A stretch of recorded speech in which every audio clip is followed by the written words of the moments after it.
and a good morning. It is a Friday morning. It is a cold one here in South Texas. I think it's like 49. Can't complain because we're seeing like negatives in the Northeast and whatnot. And, pray for everybody up there in the Northeast dealing with this winter freeze near the end of January. So y'all be safe, and we'll be thinking about you and praying for you as well. My name is Al Gavada. Thank you for joining me. It is your Friday morning check-in today.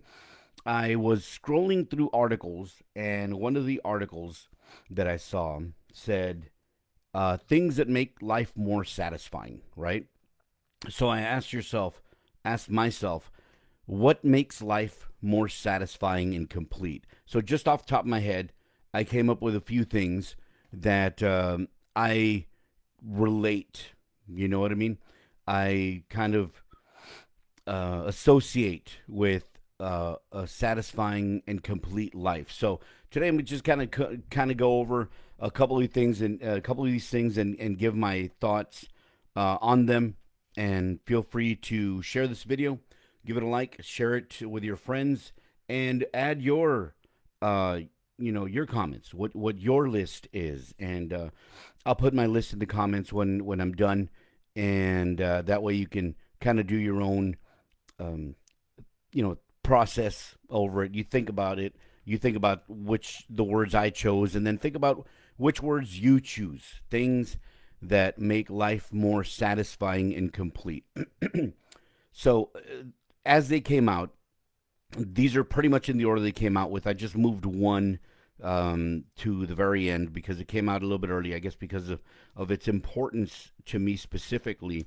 But for the sake of the live today, of the discussion of the conversation, I moved it to the very end because of its importance. So things that make life more satisfying and complete. The first thing that came to mind is friends. I've had the opportunity in my life to have a decent amount of friends. Now, I'm not talking about acquaintances, people that I work with, coworkers, etc.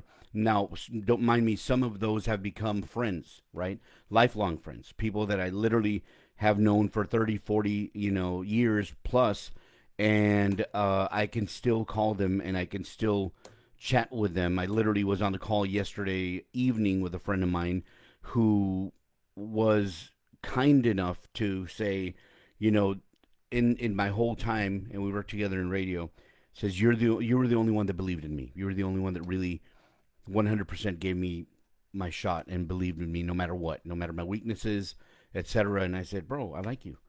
You're a good guy, and you're worth having in my life. So friendships, people that are your friends, people that you click with, people that make you feel better, that support you, and of course you are more than happy to support in return, are just one of the things that make life more satisfying and complete. And that's what we're talking about today. Friendship. If you find friendship, you definitely want to take care of that and foster a positive relationship. I've had relationships in the past where we were friends, and for whatever reason, we had a falling out, and it sucks.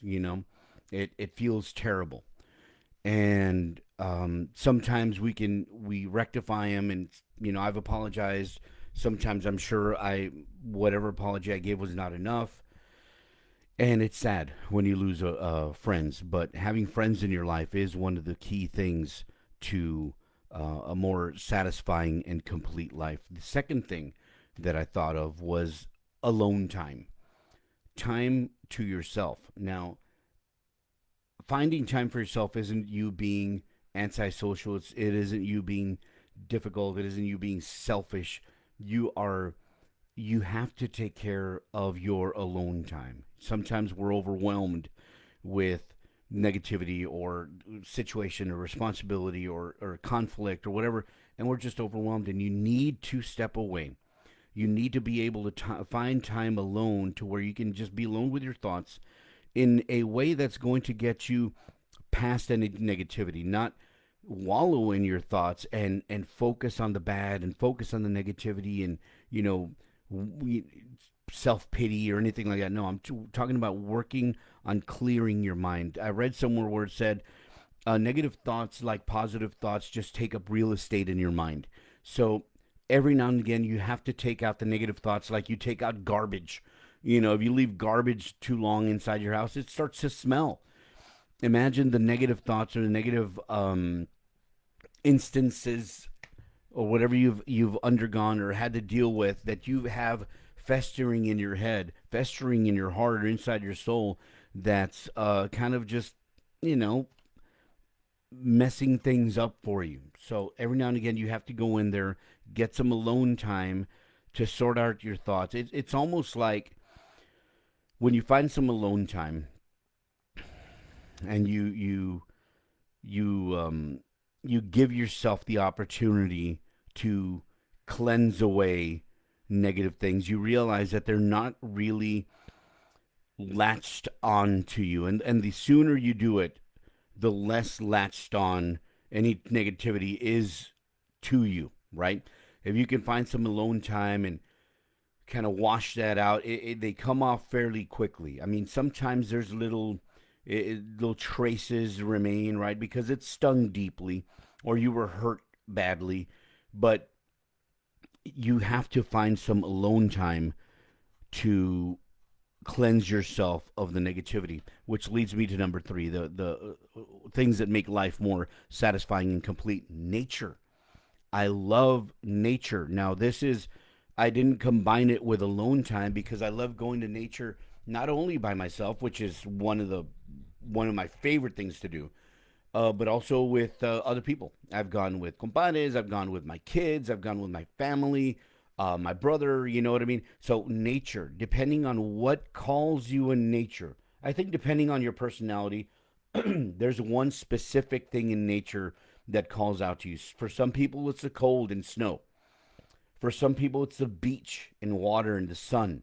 For other people, it's mountains and hiking and just the dust and the scrub, which I love. I love it. Love it, love it, love it.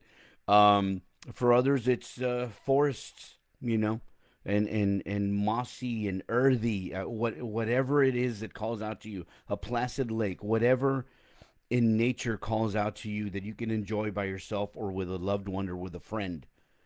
That's one of the things that I feel makes life more satisfying and complete. And I highly recommend that if you don't know what it is in nature that calls out to you, what it is in nature that touches your soul, that makes you feel something outside of your everyday life, that kind of centers you and allows you to wash out that negativity. Find it, and when you can, visit it. Do your best. You absolutely, it is absolutely worth it for you to find time to sit with nature. The next thing in my list of things that make life satisfying and complete, love and companionship. Finding someone, and again, love and companionship is kind of a broad combination of terms because I'm not talking about specifically finding someone you love, falling in love with someone. I'm not necessarily speaking about that. It could be finding a friend, finding a a like-minded soul that you can share with, someone you can share your troubles with, someone you can share your victories with. Love and companionship, friendship, that absolutely goes hand in hand.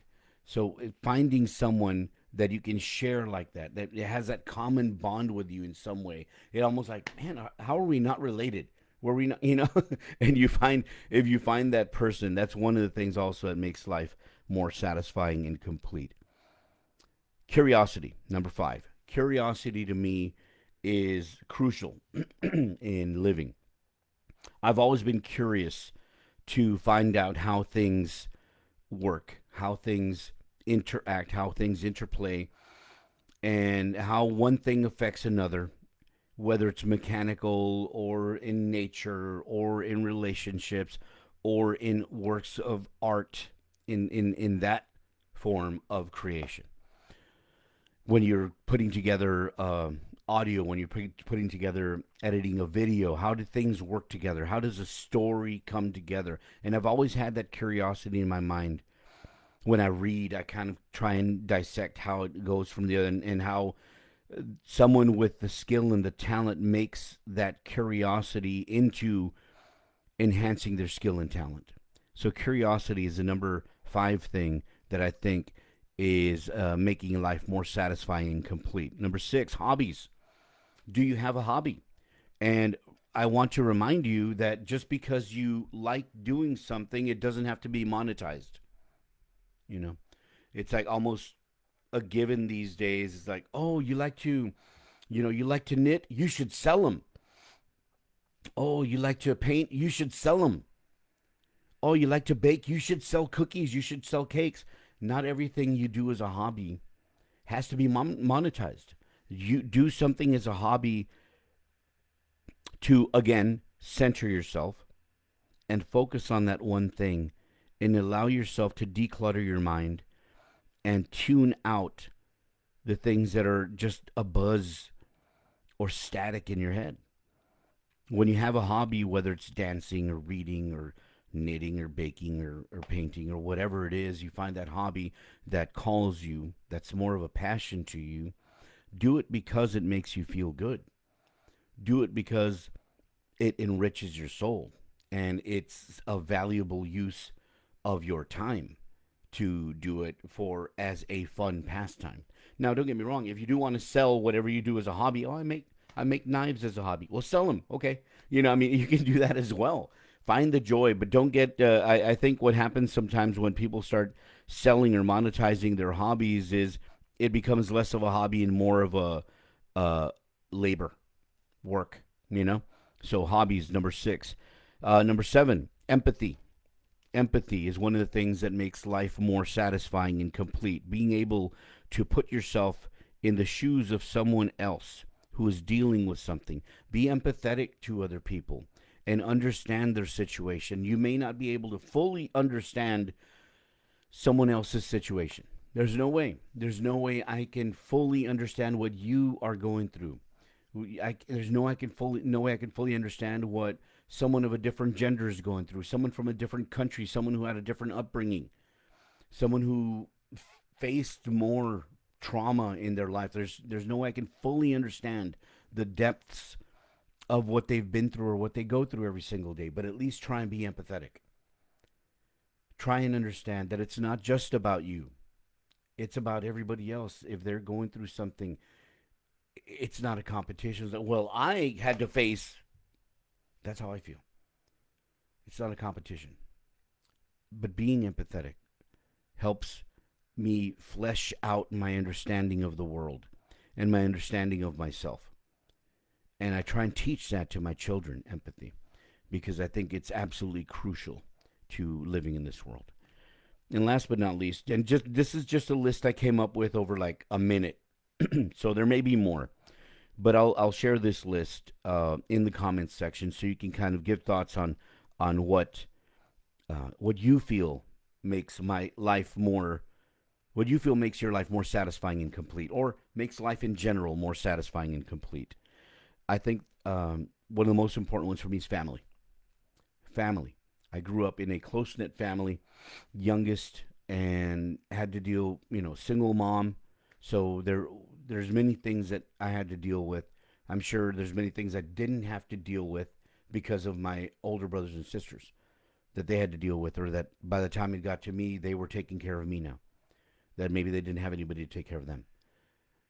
Family to me is super super important. So same thing with my wife and children. Family is tops for me, which is why I put this one at the end to stress the importance of what main thing for me, the one main thing that makes life more satisfying and complete is family. My blessing, my gosh, man, my honor to have been able to father children and see them from their birth and see them as they grow slowly, and hearing things like, oh, I can't wait till they talk, and I can't wait till they walk. And I'm like, no, no, no, wait. Enjoy them as they are, in the moment they are, as a newborn. as a toddler, whatever time the child, your child, is going through, focus on that time in that moment, because that moment is fleeting. And you do your best to protect them, and you do your best to shape them to help make them a productive citizen in this world, and give them empathy and teach them love and teach them kindness. And then seeing the progression of them getting understanding of the words you're telling them, getting understanding of forming words of them communicating with you, and then seeing the progression into sentences that they share with you, and then ideas and conversations, and then deep ideas and creativity and things like that. It is a profound honor and blessing for me, family. That's why I put that as a number one thing that makes life more satisfying and complete. So, again, let me go over the list: friends, alone time, nature, love and companionship, curiosity, hobbies, empathy, and family. Those are the 8 things that I came up with that make life more satisfying and complete. Do you have anything to add? Feel free to add it in the comments and share the video with your friends. I post this video also on my YouTube page. I'll share the link for my YouTube page in the comments as well. And yeah, we have I have a bunch of videos that we talk about quotes, inspirational quotes, and things like that. And I'd love for you to go by and check out my YouTube page, subscribe, and check out the videos, and hopefully you enjoy and get a little something from these Facebook lives and these videos that I put together just for the fun of it. I do this as much for me as I do it for anybody who happens to either stumble upon while I'm doing it live, or watching a replay after I post it or upload it. I also upload it on my Instagram. I share it on my Twitter. I put it on my personal blog. I mean, so yeah, check them out, share them, give them a like. I appreciate you. I appreciate your time, and I appreciate every single thing you do that is positive in the world. Knowledge is power, imagination is king, and intelligence your weapon. Read a good book today. Enrich your mind. Have a wonderful day, a wonderful weekend. I plan to be back on Monday at 8 a.m. So until that time, we'll be talking.